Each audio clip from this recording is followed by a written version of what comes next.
akan memulai podcast tentang gaya kepemimpinan zaman sekarang. Jadi ada 3 hal yang ingin kita bahas, yaitu tentang perubahan gaya kepemimpinan, lalu kedua ada menjadi pemimpin yang adaptif, dan yang ketiga itu tentang gaya kepemimpinan yang berkelanjutan.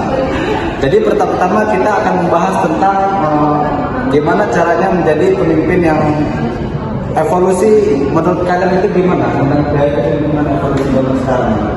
Kalau aku lihat tuh dulu pemimpin cenderung otoriter atau berbuat senang-senang. Jadi semua keputusan itu pengen dipegang sendiri. Tapi kalau sekarang lebih ke arah kerja bareng dan saling mengerti satu sama lain. Bener banget, apalagi teknologi sekarang ini makin maju. Makanya pemimpin harus mengambil keputusan yang lebih maju dan cepat.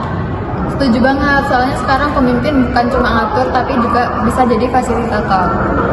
Oke, kalau gaya kepemimpinan adaptif itu menurut kalian gimana cara kepemimpinan zaman sekarang yang gampang berubah-ubah itu menurut kalian gimana? Kuncinya harus belajar terus sih, pemimpin harus mengubah cara pola pikir dan strategi kalau situasi itu berubah.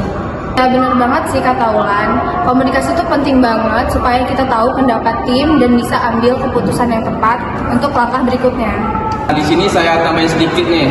Jadi pemimpin itu harus punya pemikiran yang fleksibel, jangan terpaku sama cara lama, dunia itu terus berjalan. Oke, sekarang kita lanjut poin yang ketiga, yaitu tentang gaya kepemimpinan yang berkelanjutan. Jadi menurut kalian itu gaya kepemimpinan yang berkelanjutan itu seperti apa menurut kalian?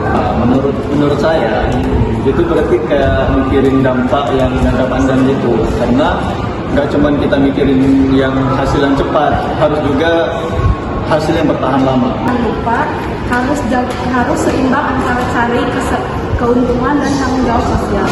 Ya, berarti selain itu kita juga harus mikirin kesehatan tim nggak sih? Karena kalau tim kita terlalu lelah gitu, itu juga nggak maksimal untuk berjalannya organisasi tersebut.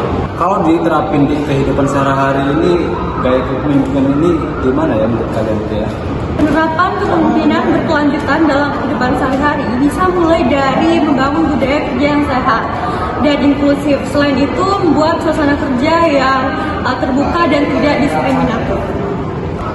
Ya benar, pemimpin juga harus bisa menjaga keseimbangan hidup antara waktu kerja dan waktu pribadi, biar bisa mencontoh timnya. Ini untuk sesi terakhir ya, jadi kan dari tadi sudah kita bahas tentang gaya kepemimpinan modern saat ini kan. Jadi untuk kita ini kan untuk masa depan kan kita akan menjadi pemimpin ya. Jadi untuk kalian apa tips untuk gaya kepemimpinan dari kalian ini?